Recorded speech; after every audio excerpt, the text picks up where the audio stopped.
贾文静，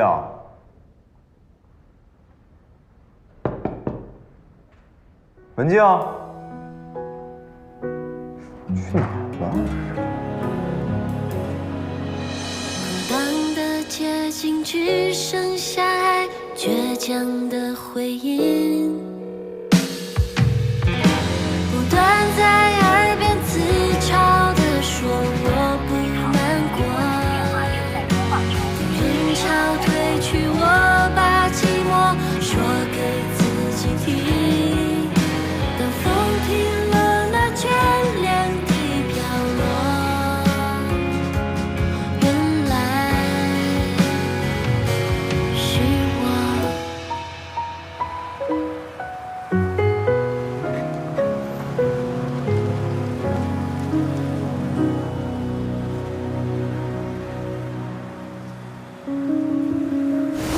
林总，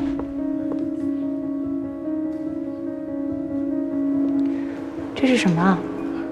这是一个品牌寄给任律的生日蛋糕，不过任律已经走了。林总，你看这蛋糕怎么处理比较好呢？给我吧，正好我要去他家一趟。你回来啦？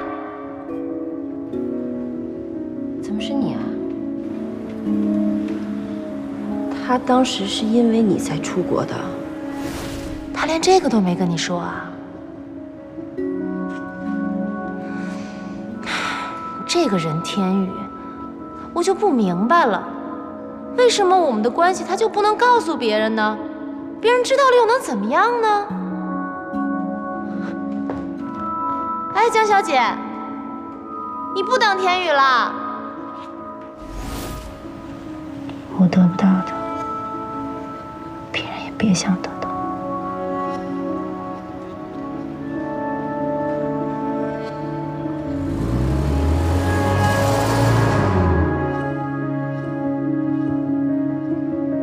4亿4千万，已经达到了江宁区 G61号地块。你把之前那份合同弄一下，好吧？好，那我回去落实，你放心吧。上台签约。你是不是早就知道结果了？一会儿给你打过去。怎么了？这个结果不是你想要的吗？王总的出价只比九泰集团多了1000万，你是怎么知道底价的呀？我该下班了，临走的时候把门锁上。我不准你走，任天宇，你给我回来！我话没说完呢，你回来！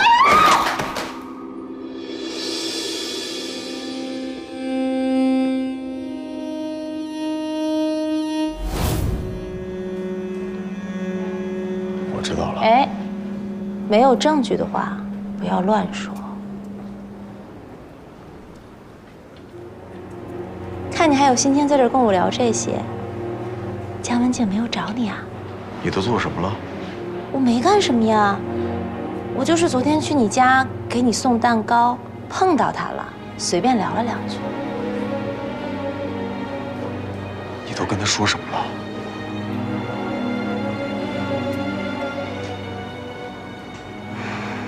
真好玩。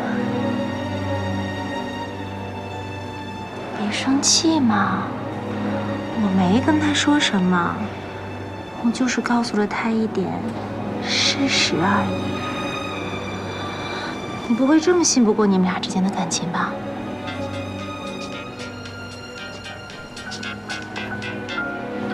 喂，文静，你在哪儿啊？为什么一直关机啊？好，我马上过来。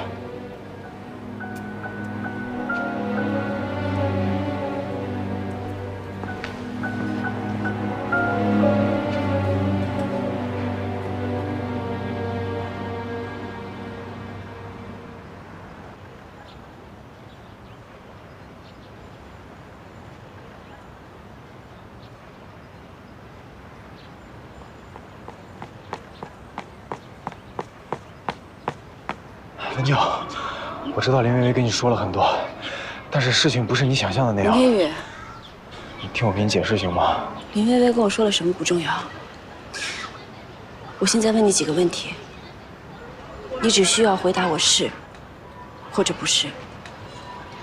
而且不可以骗我。我们第一次见面，在九泰集团的答谢晚宴上，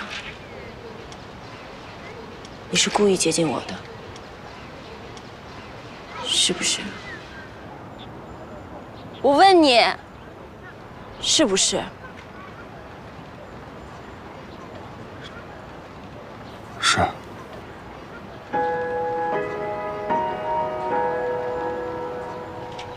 那后来我租房子，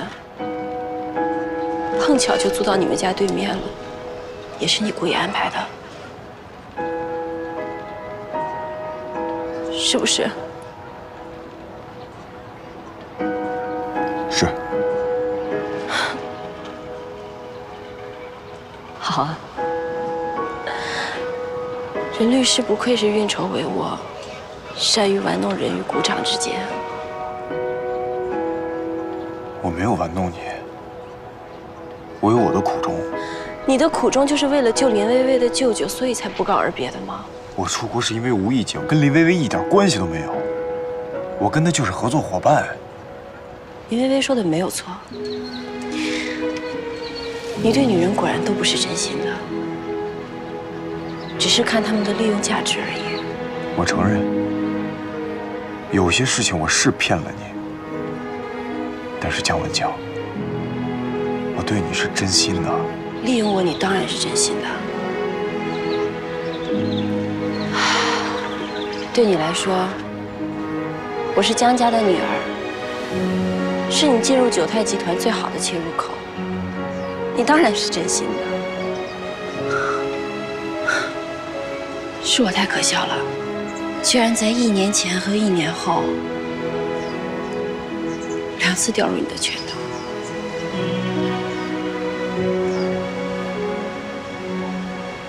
我真是太蠢了。文江，我错了，你给我一点时间，我一定会在恰当的时候给你一个合理的解释，让你满意，好不好？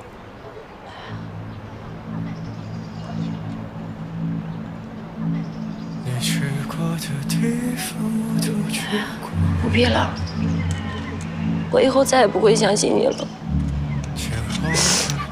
一个字都不会。你假装跟我和好，无非就是担心你想拿下九泰集团法律委托权的时候，我会阻拦你。你放心吧，我姜文静不是那样的人，从前不是，以后更不是。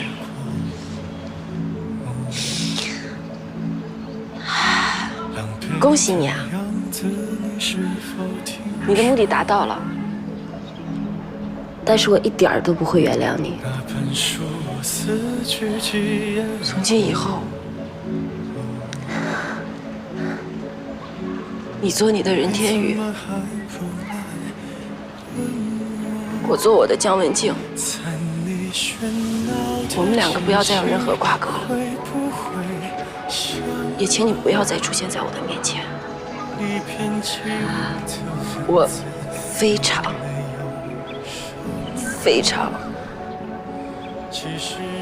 后悔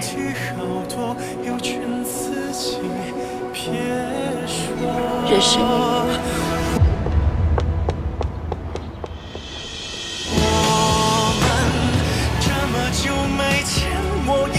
留着弱点，非要到最后一瞬间拉住你转身的脸。文静，文静，你把门打开，你听我解释一下好吗？鲜血沉默化烟，在血满最荒野。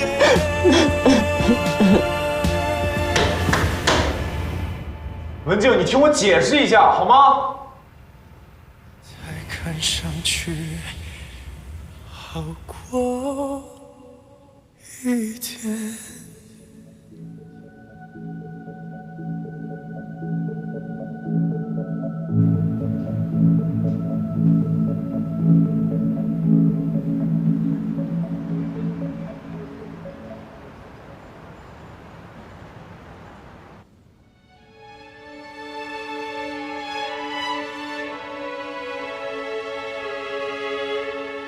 我们第一次见面，在九泰集团的答谢晚宴上，你是故意接近我的，是不是？我问你，是不是？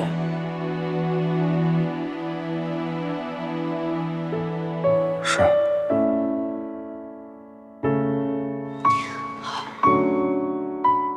那后来我租房子，碰巧就租到你们家对面了，也是你故意安排的，是不是？是。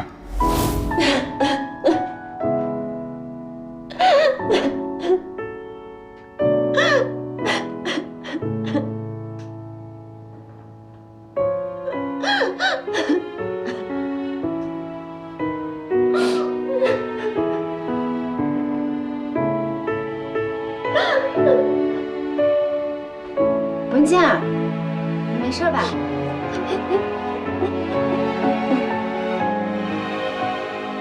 你怎么还没洗啊？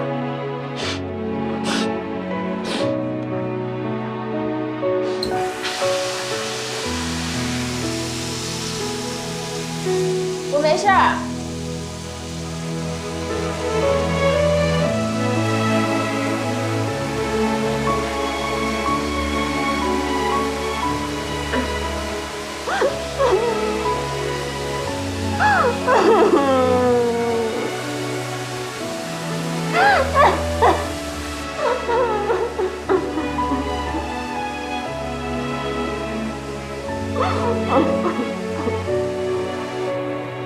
潘小黎，我听见文静在卫生间哭了，这任天宇也太渣了吧！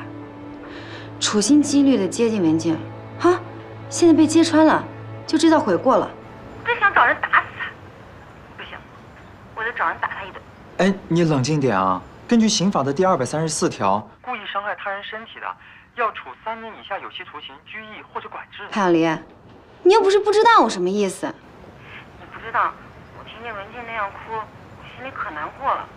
你说你们男人怎么都这样啊？这也太自私了，怎么？哎，我没有啊。静儿，没洗澡啊？我特意给你买的新睡衣，穿着可舒服了，你要不要洗个澡换上？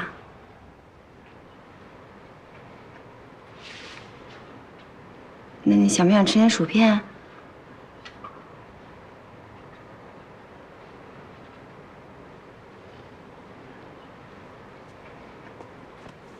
来来来，我陪你看我们小时候最喜欢看的《哆啦 A 梦》，好不好？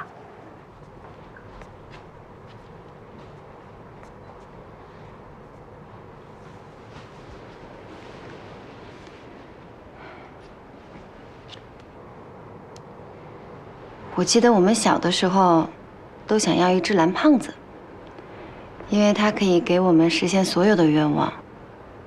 你还记得不？我刚刚特意找出来的。好了好了好了，别难过了，以后我照顾你，我们都不要那些臭男人。哎，姚真，你在说什么呢？姚真，你怎么能这么说话？我。哎呀，你现在给我添什么乱呀？我明天再跟你说。姚真，喂，不是，就把我电话挂了。我挂电话了。你这样笑起来多好看啊！清纯中又不失一点小性感。姚真，我可以在你这儿住一段时间吗？当然可以啦。我这新租的房子太大了，我一个人住也挺害怕的。你在这里跟我2个人，那我不是更开心了？你想住多久都行。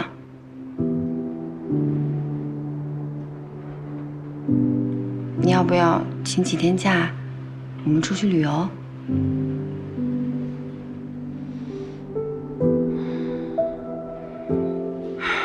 行，你想干什么都行，我都陪着你。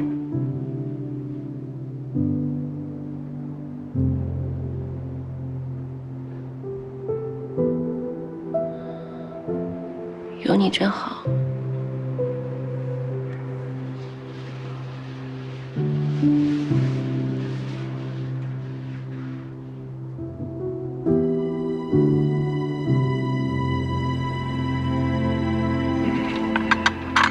恭喜您啊！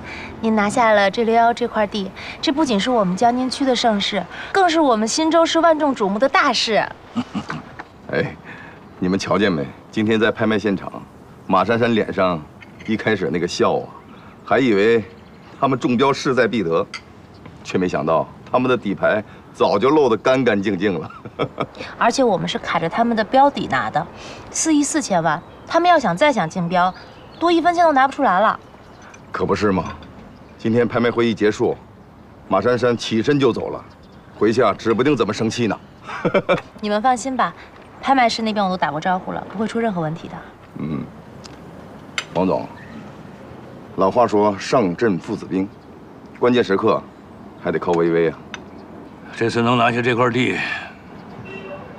的确，薇薇掏功。来，薇薇。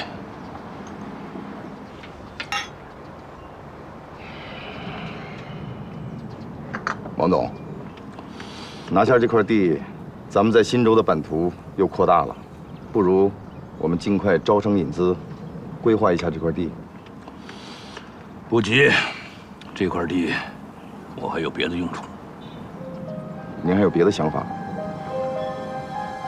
行了，咱们也是好不容易打赢这场硬仗，别的都不去想。今天咱们就好好庆祝庆祝。啊！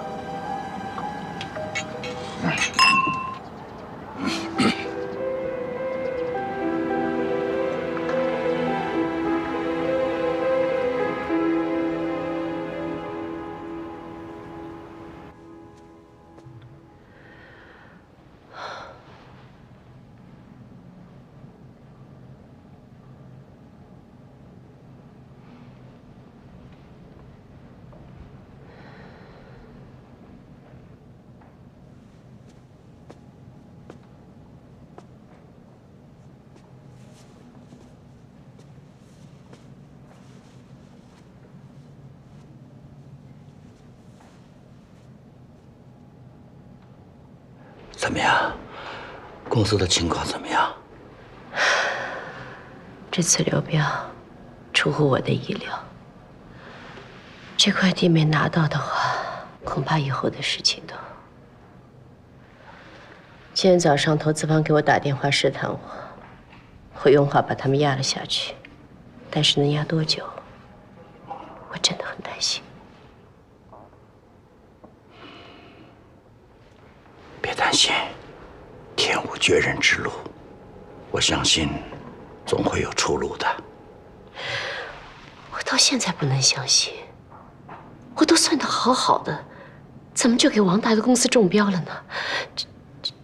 这中间会不会有人在捣鬼啊？你怀疑谁啊？我不知道，我就是担心。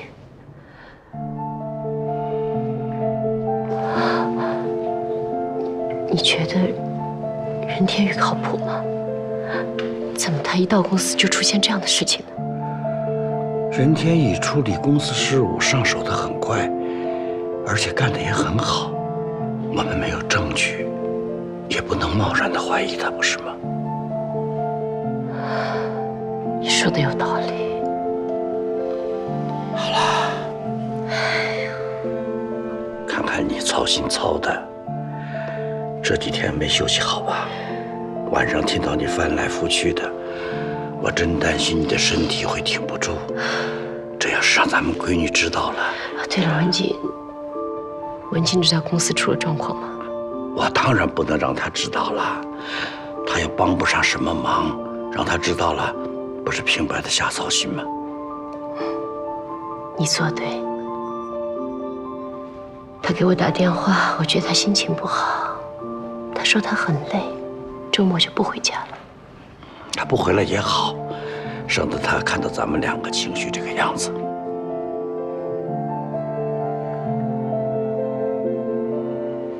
老公，你说我们能度过这个难关吗？能，一定能。我们一起经历了那么多的风风雨雨，这一次也一定能够闯过去。就算是不行，也没什么。就算是我们失去了一切，可我们还拥有彼此，我们还有孩子呢。只要我们一家人能够在一起，比什么都好。是，别担心了，啊。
这还不算够，心跳声是我的伴奏，哪怕我已经被看透，哪怕我双手在颤抖，暗流。看不清的谜，看不清该相信谁的心，那些孤独的夜晚，那些疯狂的时刻。我想请你帮个忙，把监狱给我吧。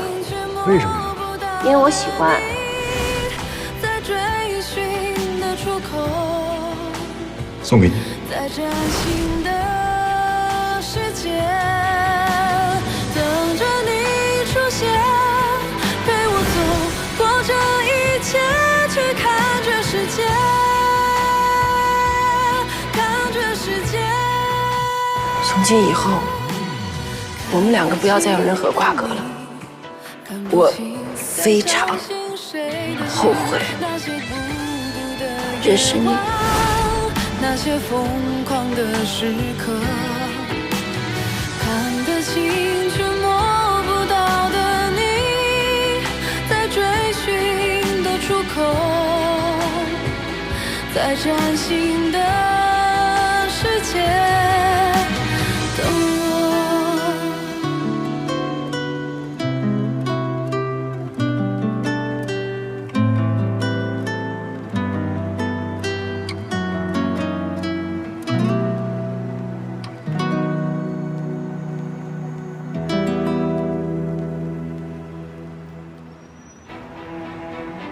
为了推进司法改革的进程，我们先后进行了20余项的配套改革措施。这些措施对于提高办案质量、发挥检察机关在审前程序中的主导作用，以及在指控和证明犯罪过程中的主体作用，这都起到了非常积极的作用，收到了非常显著的成效。今天我要特别提一下，由检察1部和3部联合办理的胡方全等人故意杀人案，原证据有瑕疵的情况下，依然分化瓦解了共犯同伙，巩固了指控证据体系，还追加了涉嫌伪证罪的犯罪人员，这体现了非常好的专业素质啊！谢谢高检的肯定，尹川他们确实在这个案件的办理上功不可没。党组一定有考虑给胡方全专案组申报集体2等功。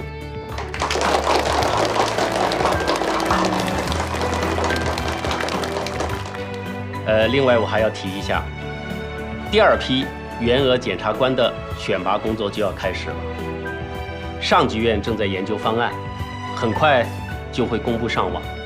这段时间各业务部门负责人要考虑一下本部门的推荐人选名额不多，一定要优中选优。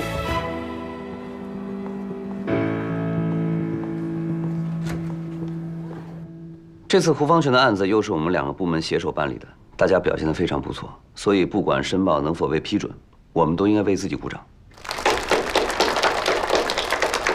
另外，第2批员额检察官的选拔就要开始了，要我们每个部门推荐人选参加选拔。我们这里符合条件的有3个人：潘晓黎、韩露、姜文健。啊，当然颜律也很优秀，但是是尹处，我可以等下一批。院里让我跟尹处推荐人选，名单我们已经报上去了，但是最终的名额可能只有2个。哦，余处那儿有韩露，咱们这儿按资历，潘晓黎的资历比我深，所以我认为应该推荐潘晓黎。不，我不是这个意思，我是还没开始选拔呢，就互相谦让了。我什么时候说过每个部门只能推荐1个人啊？难道你要把我们都推荐上去吗？现在的情况是这样的，优秀的人员多，但是名额少。其他部门也跟我们一样面临这样的问题。我跟余处已经跟院里汇报过这个情况。赵检的意思是就在全院范围内竞争，先把办案多、质量高、效果好的优秀人员报上来，然后内部选拔，优中选优入额。啊，又要竞争了，加油啊！这次2等功的申报要是成功了，那真得好好庆祝一下。到时候请大家一起。也可以先小范围庆祝一下。小范围。哎，可儿说好久没见你了，哎呀，一直跟我身边叨叨的。我说你今天要没有别的安排，咱们就一起吃个饭吧。是很久没见可儿了。好呀，那一会儿带她去吃披萨，她喜欢的。哎，不用，买菜，咱们回家做。回家做啊？啊，回家做。哎，行，那一会儿停车场见啊。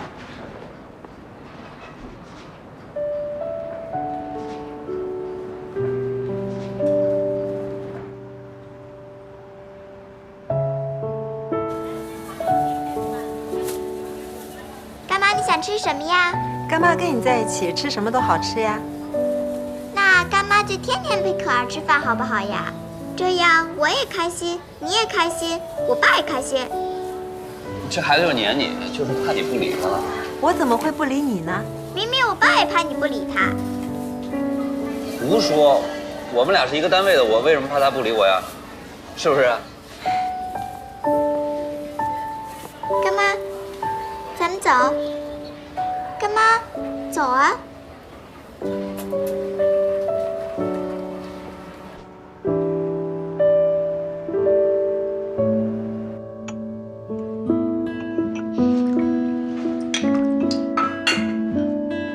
真的不用帮忙吗？不用，还有一个排骨马上出锅，等着吃啊。干妈，我爸都好久没做饭了。那最近你们都吃什么呀？外卖呀，还有我爸从食堂带来的包子，我都怀疑他是不是我亲爸。当然是你亲爸啦，这一点不用怀疑。好，快坐下来吃吧。哎，我再做一个吧。啊，不用了，够了，快坐。行。爸，你都好久没给我做饭了啊！要不是我干妈来，我都快被你喂得营养不良了。你还营养不良？你都快比你们班男孩个头高了，你都乱告状。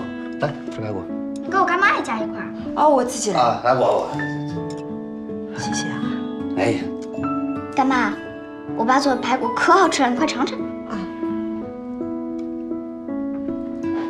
可以啊。真的很好吃。干妈，你应该常来的，这样我爸就可以每天做饭给我吃啦。你这样，以后你哪顿不来吃，你跟我说一声。你反正下了班回去也得自己做，咱们3个一起吃还热闹，那花样还能多做一点，是不是？吃。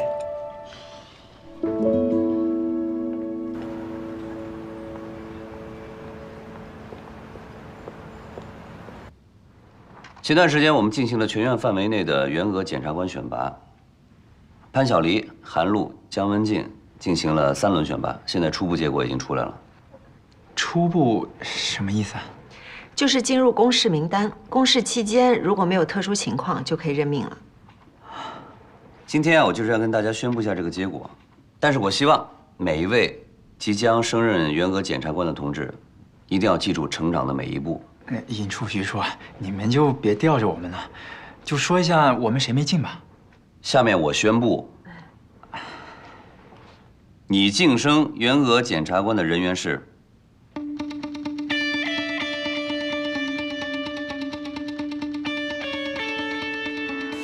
韩露、姜文静。要这样吗？潘晓黎，哎，到，尹处，我知道了，我一定会端正态度，找准差距，向优秀的同志们看齐，争取早日加入原俄检察官的行列。没人让你表态啊！啊，连表态都不用了，难道让我引咎辞职吗？哎呀，潘晓黎，你怎么回事啊？能不能听懂我们在说什么呀？你也进了啊，我也进了。你们3个都进了。不是只有2个名额吗？因为你们都很优秀，领导争取了名额。太好了。但是别太过高兴啊，还有公示期呢，之后才会正式任命。放心吧，尹处，我们都会继续加油的。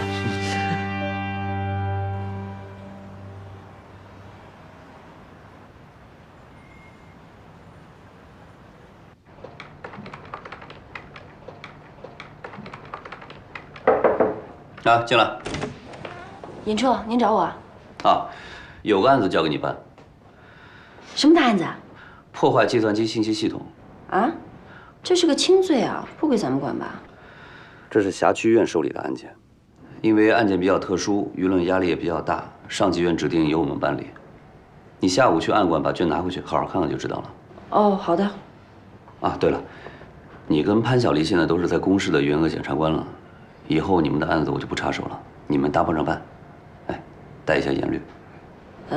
但尹处，我觉得吧，您不插手是不插手，但是我还是希望您可以多多给我们指导一下的，听听汇报总行了吧？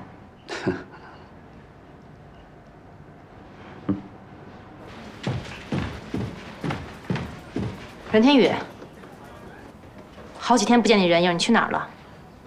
我在忙。林总要是没什么事的话，先出去吧。我来呢，就是想通知你，王总说有时间想见见你。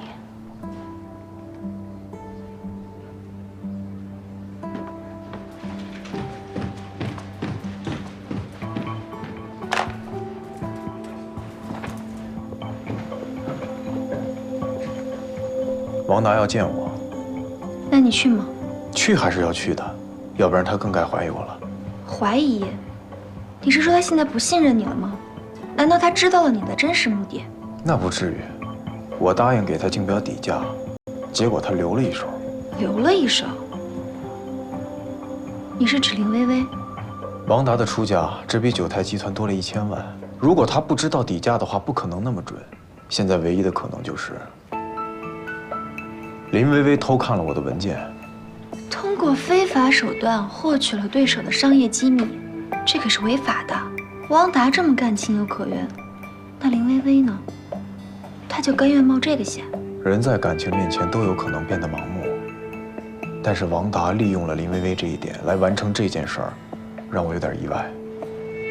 这个王达还真是个老狐狸，而且他做事儿完全没有底线。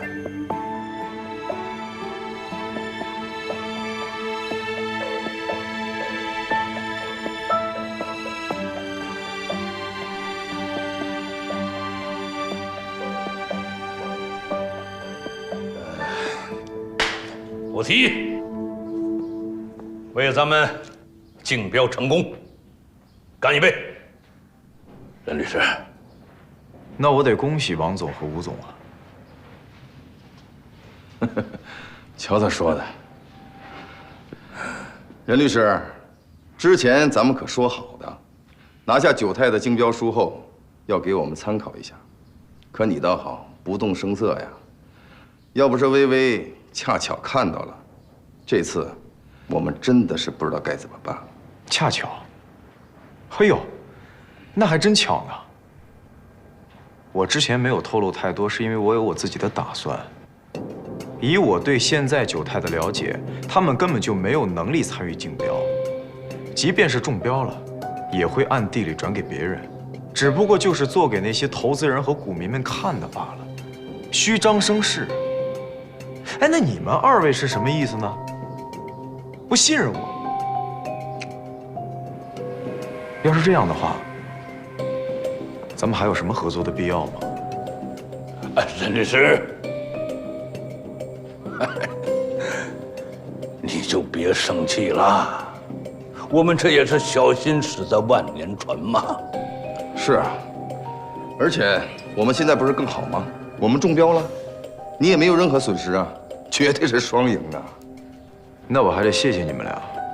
哎呀，咱们是兄弟，谢什么呀？不过以后啊，大家心里别有芥蒂就行。那就麻烦二位以后再有什么行动的时候，告诉我一声。我这个人不喜欢自己在前面冲锋陷阵，后面还有自己人在搞小动作。那是自然，那是自然。任律师，别生气了，把酒杯端起来，干一杯，来。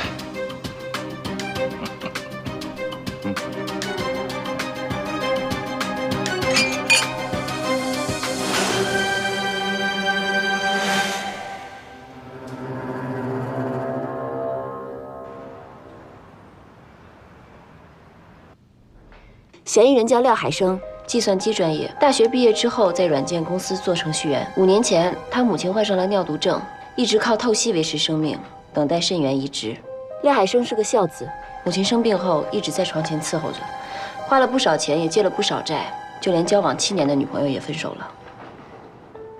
今年2月份，廖海生的母亲等到了肾源，做了肾移植手术，但是手术7天之后就发生了排异，住进了 ICU， 这一住就是半个多月。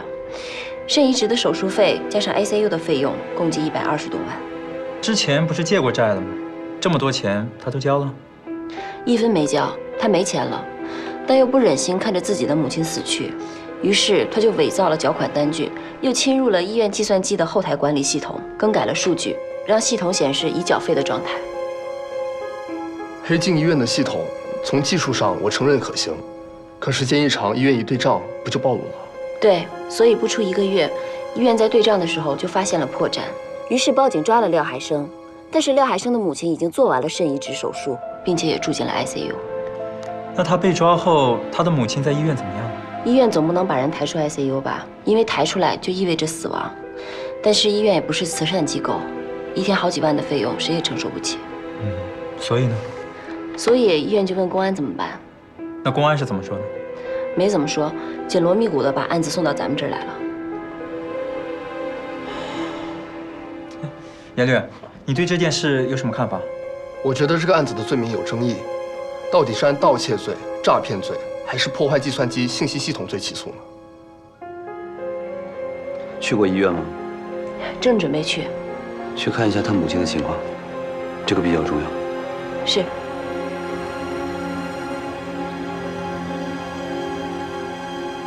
那个是人工费，患者的生命全靠它维持。自从老太太的儿子被抓到现在，已经1个多月了。我们一直没有把患者抬出 ICU 病房，所有的费用都是我们医院承担的。再这样下去，我们真的是承受不起呀。我们理解。你们2位不来，我也准备去检察院找你们呢。你们看看患者的情况，检察院也给点意见吧。要是继续待在 ICU 病房，这费用谁出呢？如果把老人抬出 ICU， 会是什么结果啊？以现在的情况，10有89会死。那当然不能那么做啊。可这费用谁出呢？医院的第一要务不就是救死扶伤吗？检察官，您这么说话就不合适了。首先，医院不是检察院，我们是自负盈亏的单位。按规定，患者欠费且找不到家属的情况下，我们是有权利把老太太抬出 ICU， 给予普通治疗的。但是我们并没有这么做，就是为了救死扶伤。更何况，我们医院只有2间 ICU 病房。你们看看那边，排队的患者家属都是在等这个位置。难道其他患者就没有被救治的权利吗？您别急，领导今天让我们来这儿，就是来了解廖海生母亲的情况。回去我们立刻就汇报。好，请。主任，到底什么情况？这间房的老太太什么时候出去啊？不是没交钱吗？怎么还不出去？您别着急，我会尽快给你解决的。拜托您了，主任。好，别急。你们看，这位患者的家属已经来了3天了，都是在等 ICU 病房的。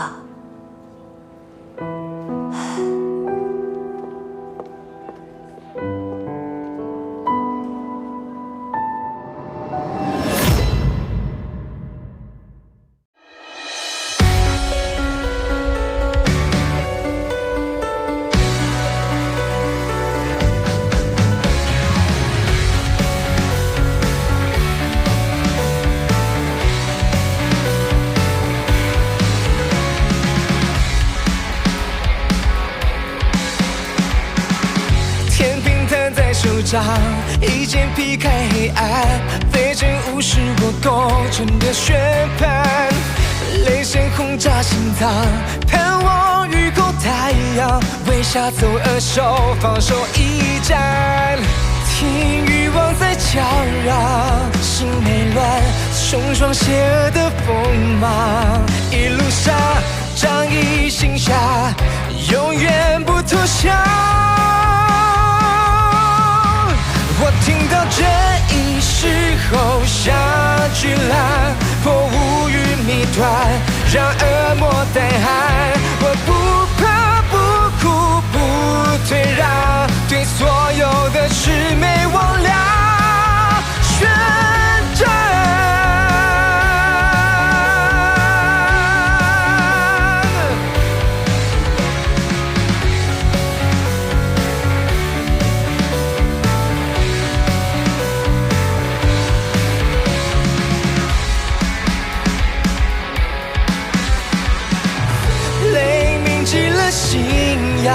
请别忘万分之一的希望，这世上善恶参半，心境谁苍凉？